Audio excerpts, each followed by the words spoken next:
Bueno, vamos con nuestra segunda clase. Ahora vamos a repasar un poquito sobre los compuestos orgánicos. Que un compuesto, para ser orgánico, obviamente la clave es que tenga carbono. Si un compuesto no tiene carbono, entonces no va a poder ser orgánico. Ahora, no todo lo que contenga carbono va a ser denominado compuesto orgánico. Por ejemplo, podemos tener el grafito como ejemplo, o el diamante, dos sustancias que están únicamente formadas de átomos de carbono y sin embargo no se consideran orgánicas. Tampoco el CO2, el dióxido de carbono, se considera orgánico a pesar de tener carbono. O sea, la clave es, si no tiene carbono, no puede ser orgánico, pero no todo lo que contenga carbono es orgánico. Entonces, para salir de esta confusión, ¿cómo podemos entender cuándo un compuesto le podemos llamar orgánico? Bueno, cuando además de carbono contenga también por lo menos hidrógeno, ¿sí? De ahí es que los hidrocarburos son los compuestos orgánicos más simples de todos, ¿sí? Están formados únicamente de carbono e hidrógeno, de ahí sale el término hidro, que en este caso no viene de agua, sino de hidrógeno, y carburo de carbono, ¿sí? Entonces, repasando, esto ya lo vimos también en clase, los hidrocarburos se podían clasificar básicamente en compuestos que se llaman alifáticos y los aromáticos. Dentro de los alifáticos nosotros podemos tener los alcanos, que son aquellos hidrocarburos que los carbonos están unidos únicamente por enlaces covalentes simples. Después teníamos los alquenos, que es cuando al menos presenten un doble enlace covalente entre carbonos. No tienen por qué ser todos los enlaces entre carbonos dobles, basta con que haya uno doble entre carbonos para ser alqueno. Y en el caso de los alquinos, tienen que tener al menos un triple enlace covalente entre carbonos, ¿sí? Acá tenemos esta fórmula que se llaman semidesarrolladas y estas representaciones esquemáticas que permiten una forma más fácil de escribir esas fórmulas. Tenemos que entender que en esos vértices hay carbonos y que los hidrógenos se sobreentienden que están ahí, el número necesario para completar la tetravalencia del carbono, es decir, los 4 enlaces covalentes, ¿sí? Por ejemplo, uno entendería que este carbono, que es este que está aquí, tiene que tener 3 hidrógenos para completar los 4 enlaces, que este carbono que está acá, en ese vértice, que sería este, ya tiene 2 enlaces con estos carbonos y por lo tanto solo se uniría a 2 hidrógenos más, y lo mismo este que se uniría a 3. ¿Sí? Y esto lo podemos ver en los otros. Cuando tenemos un doble enlace covalente se representa así, y cuando hay un triple enlace covalente se representa de esta manera. También teníamos lo que se llaman hidrocarburos cíclicos, ¿sí? Que estos son de cadena abierta, es decir, la cadena de carbono no se une por los extremos, mientras que acá sí formando una estructura cíclica que puede ser de 3 carbonos, 4, yo acá dibujé una de 6 carbonos, que sería el ciclo hexano, hex porque tiene 6 carbonos, ¿sí? Ciclo hexano. Es un alcano porque tiene enlace simple entre carbonos, es cíclico, por eso el prefijo ciclo, y hexano porque es de 6 carbonos. Y después teníamos también, además de esto que serían los alifáticos, teníamos lo que se llaman compuestos aromáticos, que se caracterizan porque vamos a ver que aparece, este es el compuesto aromático más simple, que se llamaría benceno, ¿sí? Donde tenemos una estructura cíclica de 6 carbonos, donde hay enlaces simples y dobles alternados en esa estructura cíclica, ¿sí? Y que esta estructura se suele representar de dos maneras diferentes. De esta manera, donde acá están los dobles enlaces representados, obviamente en cada vértice habría un carbono, y se entiende que la valencia que falta se completaría con hidrógeno. Y la otra forma de representar esto, que sería lo que llamamos un anillo aromático, es importante al menos reconocer por el dibujo, cuando vemos esta estructura en una fórmula química, entender que eso se trata entonces de un compuesto aromático, si presenta esto. Pero el anillo aromático también se suele representar de esta manera, ¿sí? Que hay que tenerlo presente. Otros compuestos que vimos, también orgánicos, son lo que llaman compuestos oxigenados, porque estos, además de tener carbono e hidrógeno, también van a presentar oxígeno, ¿sí? Por eso es que se suele clasificar en compuestos los hidrocarburos, los que tienen carbono e hidrógeno, los oxigenados, que son los que tienen carbono, hidrógeno y oxígeno, y después también están lo que llaman compuestos nitrogenados, como aminas y otros, amidas y otros, que más adelante vamos a ver, que son los que contienen nitrógeno. Dentro de los oxigenados, los principales y los que nos interesan a nosotros para nuestro curso, por lo que vamos a ver posteriormente, son los alcoholes, los aldehídos y cetonas y los ácidos carboxílicos. También hay otros como los éteres, como los ésteres, pero que no vamos a abordar porque no se relaciona tan directo, al menos con la primera parte de nuestro curso.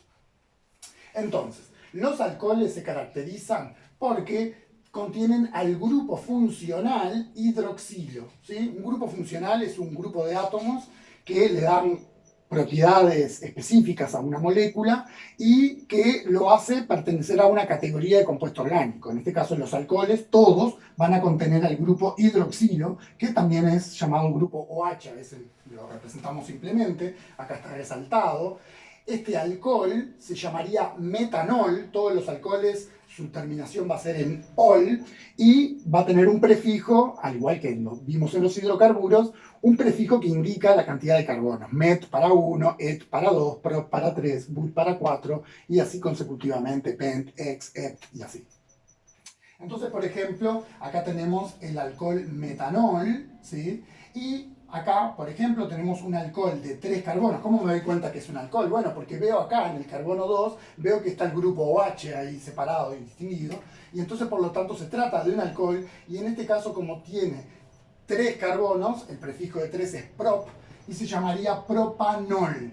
Pero específicamente, como el grupo OH podría estar también en el carbono 1, en vez de este, que sería el carbono 2, el del medio, entonces en este caso sería el alcohol 2-propanol.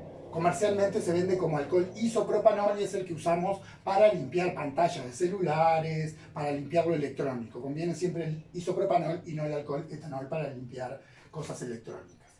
Después teníamos los aldehídos y cetonas que, bueno, el grupo funcional que tienen, los aldehídos y cetonas, es lo que se llama el grupo carbonilo. El grupo carbonilo está formado por un carbono con doble enlace oxígeno, ¿sí? Así que cuando veamos esto, quiere decir que es el grupo carbonilo. Y según la posición donde esté ese grupo carbonilo, va a terminar siendo un aldehído o una cetona. Si el grupo carbonilo está en el extremo de la cadena de carbono, es decir, se ubica en un carbono primario, entonces ahí vamos a tener un aldehído. Y si el grupo carbonilo no está en carbono primario, está entre medio de la cadena, ¿entiendes? Porque está exactamente en el medio, puede estar en cualquier posición que no sea en los extremos ese grupo, entonces ahí va a ser una cetona. Por ejemplo, está aldehído, los aldehídos van a terminar su nombre en al, y por lo tanto este sería et, por tener 2 carbonos, etanal sería su nombre, ¿sí? Mientras que las cetonas, su nombre termina en ona, y como esta tiene 3 carbonos, prefijo de 3 es prop, y como es una cetona, su terminación es ona y va a ser la propanona. Esta es la que es conocida como acetona y se vende para quitar los esmaltes y como disolvente de pinturas, entre otras cosas. ¿Sí? Acá también tenemos un aldehído de 3 carbonos, sería propanal. Acá dibujé el grupo aldehído de esta manera, un poco más compactado que acá, ¿sí? En donde este enlace carbono-hidrógeno se sobreentiende que está aquí, ¿sí? Y sería propanal, y el dibujo, la forma de representar esa molécula de manera más simple sería de esto, donde tenemos un carbono acá, otro acá y otro acá, y ahí tenemos el doble enlace oxígeno y el hidrógeno, sea el grupo aldehído. En este caso, en esta molécula, vemos que el grupo carbonilo está acá, ¿sí? Y por lo tanto, esta sería, como tiene 5 carbonos, sería pent, como es cetona, pentanona, pero además en este caso, el grupo cetona, el grupo carbonilo, podría también estar en este carbono o en este. Entonces en este caso es la 1, 2, 3, el grupo se encuentra en el carbono 3 y decimos que esta es la 3-pentanona. Si estuviera en este carbono, o en este, que sería lo mismo, sería la 2-pentanona, ¿sí? Y por último, vamos a ver que dentro de los oxigenados, además de alcoholes, aldehídos y cetonas, también tenemos los ácidos carboxílicos, que era lo que nos competía hoy sobre todo, y en donde vemos que cuando vemos este grupo que está acá resaltado, que se llama grupo carboxilo, entonces el compuesto va a ser un ácido carboxílico, ¿sí? El término carboxílico viene porque en sí este grupo que ven acá pueden tomarlo como que es un grupo carbonilo que tiene también un grupo hidroxilo. Por eso el término carbo, que viene de carbonilo, y la terminación sílico, que viene de que tiene el grupo hidroxilo, ¿sí? Entonces, este grupo, que en sí se llama carboxilo, cuando una molécula lo presente va a ser un ácido carboxílico. En este caso, los ácidos carboxílicos terminan su nombre en oico y por lo tanto este que tiene 2 carbonos, el prefijo de 2 es et, y en este caso entonces sería el ácido etanoico, ¿sí?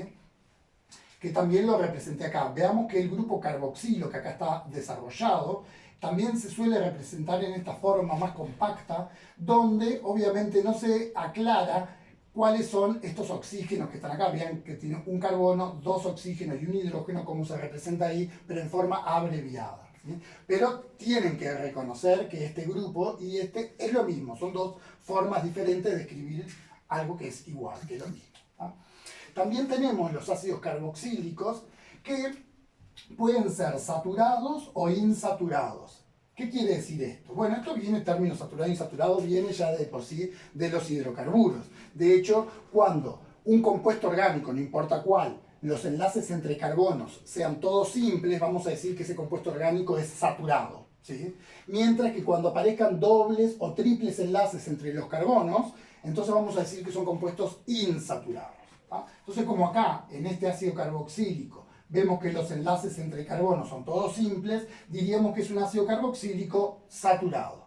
Mientras que en este que dibujé acá, vemos que acá entre estos dos carbonos hay un doble enlace covalente y por lo tanto vamos a decir que este ácido carboxílico es insaturado, ¿sí? Así que la presencia de dobles enlaces o triples enlaces entre carbonos de un compuesto orgánico, en este caso ácido carboxílico, pero se puede proyectar para todos, es que cuando los enlaces son simples entre carbonos son compuestos saturados y cuando aparece uno, doble o triple, va a ser insaturado. También los compuestos, los ácidos carboxílicos, a medida que la cadena de carbono se hace cada vez más larga, ¿sí? O sea que la porción de hidrocarburo de la molécula es más importante, entonces empiezan a perder solubilidad en agua. Por ejemplo, este ácido etanoico es muy soluble en agua, ya este, que sería el ácido como 4, sería el butanoico, ya es menos soluble en agua, ¿sí? Mientras que este, que tiene 10 carbonos acá, ¿sí? Ya es insoluble en agua, porque si bien este grupo carboxilo es un grupo polar y por lo tanto tiene afinidad por el agua, esta parte de la molécula, que en este caso ya empieza a ser muy grande, es de hidrocarburo que no tiene afinidad por el agua y es un grupo no polar, una parte de la molécula no polar, y por lo tanto esta molécula es muy poco soluble en agua y por lo tanto ya decimos que es insoluble en agua.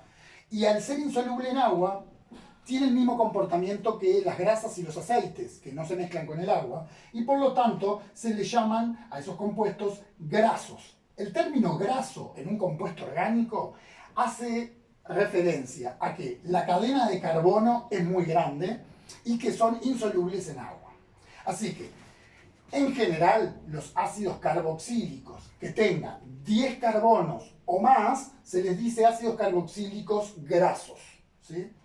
Y a los ácidos carboxílicos de cadena más corta, como estos, se les dice que son no grasos, ¿tá? Pero también el término saturado o insaturado se puede aplicar acá. Por ejemplo, en este caso, este es un ácido carboxílico, porque tiene el grupo carboxilo, es uno saturado, porque los enlaces covalentes entre los carbonos son todos simples, pero además es graso también, porque como tiene una porción de carbono, de cadena de carbono tan grande, ya es insoluble en agua.